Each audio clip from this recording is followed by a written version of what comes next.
I'm a teacher, and I've taught for 25 years.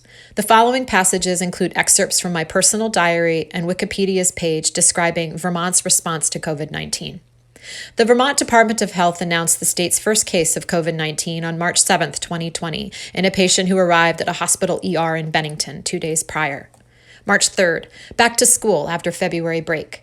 I'm being asked to create 3 weeks of emergency lesson plans. We're being told it's not a question of if we'll get sick, it's a question of when. This is my classroom before coronavirus changed things. Kind of cluttered, yes, but full of life. March 7th, 2020.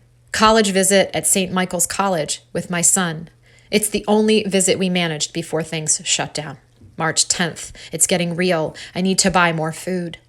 March 11th. Wrote 6 weeks of emergency lesson plans. The World Health Organization has declared a pandemic. March 13th. Governor Scott closed the State House, but not the schools.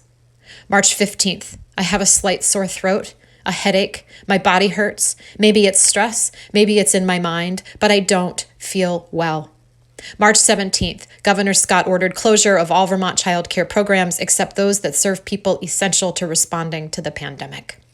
March 17th, still not well. Corona test at 2, just to rule it out. Report cards are due. Gosh, I hope I get them done. Governor says we can flatten the curve and save lives by staying home. So we do. Each morning, I place my feet on the floor next to my bed, raise the blind, and snap a picture. We stay in our house and take only 2 small walks each day. We don't leave our neighborhood. March 19th. I'm so tired. I didn't sleep last night. No news from COVID test yet. March 23rd. No test results yet. 5 deaths in Vermont. March 25th. Negative test. Relief. Governor issued a stay-at-home, stay-safe order. It's about to get real. Are we still allowed to take walks? March 27th. I'm scared of COVID. Scared someone I love will get it. March 29th. Had to make an appointment at the bank to get cash. What? March 30th. Governor Phil Scott imposed quarantine restrictions on travelers arriving in Vermont. March 31st. Large retailers cease in-person sales of non-essential items in order to reduce the number of people coming in. March 31st. Department of Health reports 37 new confirmed cases, the most reported in a single day, with the number of deaths rising. April 3rd, Department of Health recommends that all Vermonters wear face masks when in public. Health officials had previously advised against the general public wearing masks if they were not showing symptoms. April 10th, Governor Scott extended the state of emergency. April 14th, Scott creates the Vermont Economic Mitigation and Recovery Task Force under the Agency of Commerce and Community Development. This task force is charged with helping the economy recover from the COVID-19 pandemic. April 15th. The virus is the great equalizer, the great eye-opener. It levels the playing field. It is so small, but it brings down the world. April 16th. Life without leaving home. Is it becoming normal? How will we ever go back to the way that things were before? Starting on Monday, April 20th, 2020, certain businesses will be allowed to reopen, including outdoor businesses and low-contact services. Farmers markets will also be allowed to open starting May 1. April 20th, 2020. I felt sad all day. It's just plain old sad. I don't know what to do to make myself feel better. On April 21, the Vermont National Guard announced they would be distributing MREs to Vermonters, people in need of food. On April 22nd, my husband's parents celebrated their 50th wedding anniversary through a nursing home window.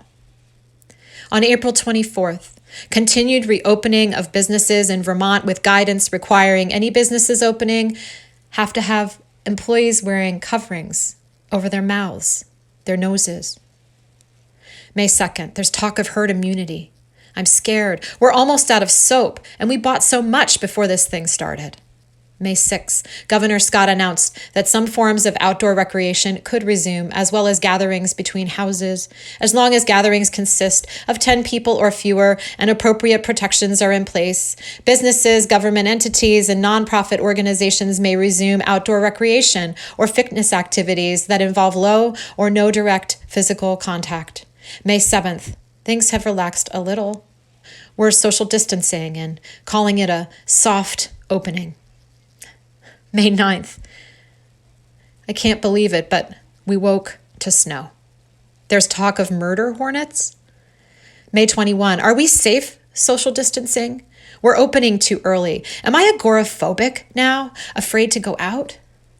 Went to school, packed my personal things. The calendar stood frozen in time. March 13th. May 30th, we passed 100,000 deaths in this country. George Floyd. Marches, riots in the streets, not here, but in the cities. What a shift this week. I'm living through some crazy history, watching things fall apart. June 2nd, civil unrest. Got a kitten for our daughter. She needed a project, bottle feeding every 4 to 5 hours. Our family stayed home as long as we could, taking only necessary trips to the grocery store, veggie market, the hardware store. We completed projects around the house. I painted walls. My husband stripped wallpaper, cleaned old barnwood for remodeling projects. June 9th, my son went back to being a dishwasher. My other 2 kids had some milestones, 8th grade and 12th grade graduation. June 16th, my husband went back to work for DHL. July 5th, I'm back to work as a barista at a coffee shop. I don't like wearing a mask all day. People are coming in from other places. I'm scared, so scared. We were all better off at home, safer. Rich people in this country have the privilege to stay secluded while the working class does not. There is no more middle class. It's a thing of the past. July 16th. Vermont becomes the first state nationwide to not report any COVID-19 deaths in the span of a 30-day period. It's obvious my school will be opening full-time and in person. We are going to open up and save the economy. July 19th, people came into the coffee shop from West Virginia, Massachusetts, New Jersey, and Rhode Island. I don't want to get sick. On August 14th, Governor Scott extended the state of emergency through September 15th, but schools are still encouraged to open. August 20th. So what should I do? Take a leave of absence? I don't want to get sick. August 23rd, I can't believe we're opening schools. Some Vermont schools opened September 8th. It varies from town to town and district to district. I'm teaching in person 5 days a week. Kids leave at 1:30. The added layer of masks makes everything seem impossible to manage. I can barely find the energy to get through each day. October 19th. The superintendent says kids need to be in school until 3.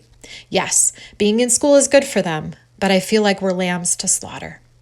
November 11th, Vermont reported its highest number of cases, 72, since the pandemic began. Cold and flu season has also begun. November 13th, Friday the 13th. The governor says avoid family gatherings with multi-households, even outside, yet schools are open. What is happening? All around us, the map is red. In the United States, there are over 330,000 dead, and yet bars and gyms and schools remain open. It's like being part of some bad dream. I want to wake up. Cases are spiking. I'm angry, snapping at my family, feeling powerless, feeling like we are unprotected. December 24th, 2020, COVID hit our valley again, infecting people I know, teachers, kids. They're hurting. I love my job and I want to help, but I didn't sign up to be a frontline worker. These poor families.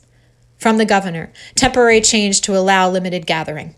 From December 23rd through January 2nd, one household may gather with one other trusted household. That is no more than 2 households gathering during this period. Dear Diary, January 1, 2021. My class and I have completed 1/3 of the school year. What's my New Year's resolution? Number 1, stay healthy. And number 2, survive. And make a New Year's resolution in 2022.